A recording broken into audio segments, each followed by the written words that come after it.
Moses is one of the most admirable of all biblical characters for his achievements during his lifetime. To lead over 1 million people across the desert, constantly dealing with unbearable heat, living out of movable tents, hygiene issues, water, the list goes on.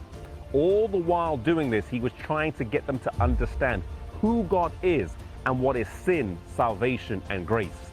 In order to do this, Moses needed to have the utmost thoughtfulness, compassion, patience, firmness, and wise judgment in order to lead with integrity and authority.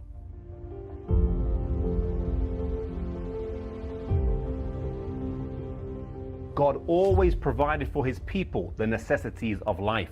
Water flowed freely from the rock whenever and wherever they needed it.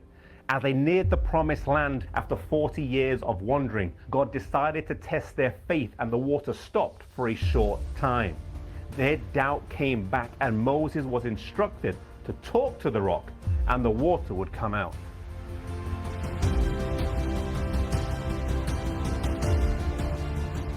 After listening to the complaints of the people and their lack of faith, for an instant Moses lost his temper and hit the rock rather than speaking to it. The water flowed out, the people were satisfied, but God was not happy. Moses had been instructed to talk to the rock, not strike it, due to the symbolism involved. As a consequence for disobeying God's command and for losing his temper as a leader in front of the people, Moses was told by God that he would not be able to cross over into the land of Canaan.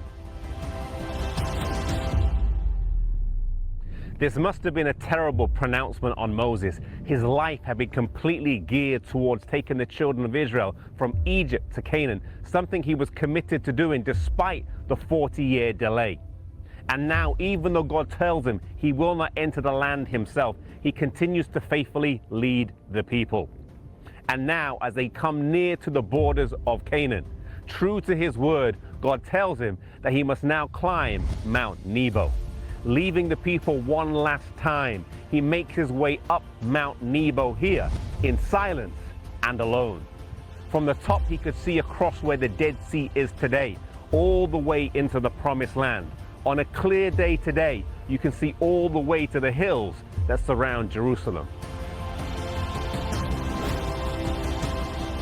Moses could see into the land he had led the people towards, the land he had always dreamed of entering.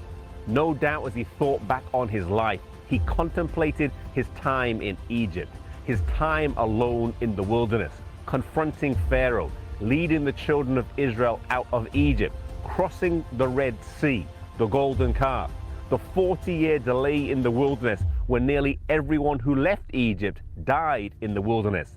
Now on its very borders, he knows he will not be able to go over. For one sin of disobeying God, in a moment of anger, he was denied entry to Canaan. God would lay Moses down to rest, but his life would not be without reward. Moses' final resting place was never found. Indeed, his body was never found. Christians believe that God resurrected Moses and took him to heaven, for on the Mount of Transfiguration, Moses and Elijah appeared and came to encourage Jesus.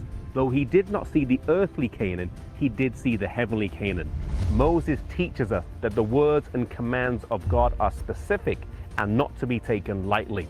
May we be careful that we take God's word seriously in our lives.